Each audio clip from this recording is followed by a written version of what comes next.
अस्सलामुअलैकुम वरहमतुल्लाहि वबरकातुहू। मोहतरम नाजरीन, एक भाई का सवाल है कि अगर रोज़े की हालत में जानबूझकर अगर कोई शख्स बीड़ी पी ले रोज़े की हालत में, तो क्या उससे कफ़ारा लाजिम होगा या नहीं।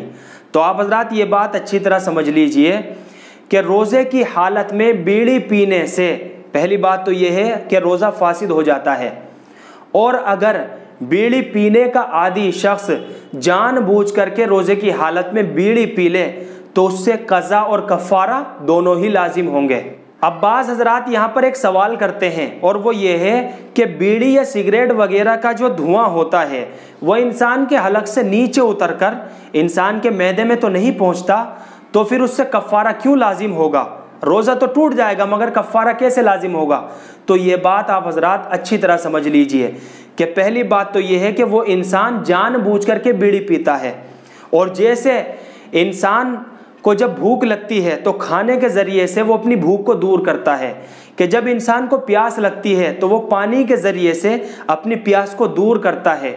इसी तरह जब इंसान को ख्वाहिश होती है बीड़ी पीने की, सिगरेट पीने की, उसको एक तलब होती है, चाहत होती है, तो वो बीड़ी या सिगरेट वगैरह पी करके अपनी तलब पूरी करता है और जानबूझ करके ऐसा करता है। एक वजह तो उसकी ये है, और दूसरी वजह यह है कि खाने की या पीने की कोई भी ऐसी चीज़ हो, अगर वो इंसान के हलक से नीचे उतरकर इंसान के मैदे में पहुंच जाए या फेफड़ों में पहुंच जाए तो इंसान का रोज़ा बिल्कुल फासिद हो जाता है, टूट जाता है, और उससे कज़ा और कफ़ारा दोनों लाजिम होंगे। हाँ, बीड़ी का धुआं इंसान के मैदे में तो नहीं पहुंचता, लेकिन फेफड़ों में ज़रूर पहुंचता है, तो इसलिए कज़ा और कफ़ारा दोनों लाजिम होंगे। अब एक भाई का सवाल और है, वो ये है कि अगर कोई इंसान रोज़ेदार है और उसके पास आकर के कोई इंसान सिगरेट वगैरह पीने लगे या बीड़ी पीने लगे और उसका धुआं उस इंसान के मुंह के अंदर चला जाए, यानी जो रोज़ेदार है उसके मुंह के अंदर चला जाए, तो क्या उससे रोज़ा टूटेगा या नहीं। तो इस मसले को भी आप हज़रात अच्छी तरह समझ लीजिए कि अगर वो रोज़ेदार इंसान बैठा हुआ है और उसके पास आकर के कोई इंसान सिगरेट या बीड़ी वगैरह पीने लगे और उसका धुआं बिला इख्तियार उसके मुंह के अंदर चला जाए तो उससे रोज़ा फासिद नहीं होगा, क्योंकि उस रोज़ेदार का उसके धुआं से बचना नामुमकिन था। इसलिए कि अगर वो अपना मुंह बंद कर ले तब भी नाक के ज़रिए से धुआं अंदर चला जाएगा।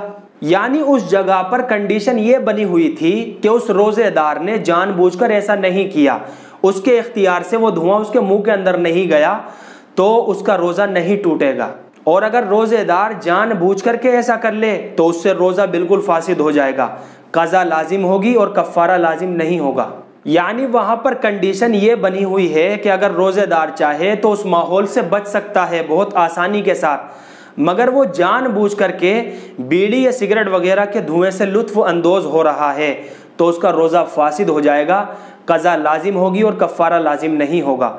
लिहाजा अगरबत्ती या सिगरेट वगैरह का धुआं सांस के ज़रिए से अंदर चला जाए तो उससे रोज़ा फासिद हो जाएगा, कज़ा लाजिम होगी और कफ़ारा लाजिम नहीं होगा। तो मोहतरम नाज़रीन, मुझे उम्मीद है कि आप सभी हज़रात ने इन मसलों को अच्छी तरह समझ लिया होगा। अल्लाह रब्बुल इज़्ज़त से दुआ है कि अल्लाह हमें सुन्नत और शरीयत पर पाबंद फरमाए। और ये रमज़ानुल मुबारक का महीना चल रहा है, बड़ा मुबारक महीना है, बड़ी बरकतों वाला महीना है। अल्लाह इस महीने की कदर हम सबको करने की तौफ़ीक़ अता फ़रमाए। फ़क़त वस्सलाम।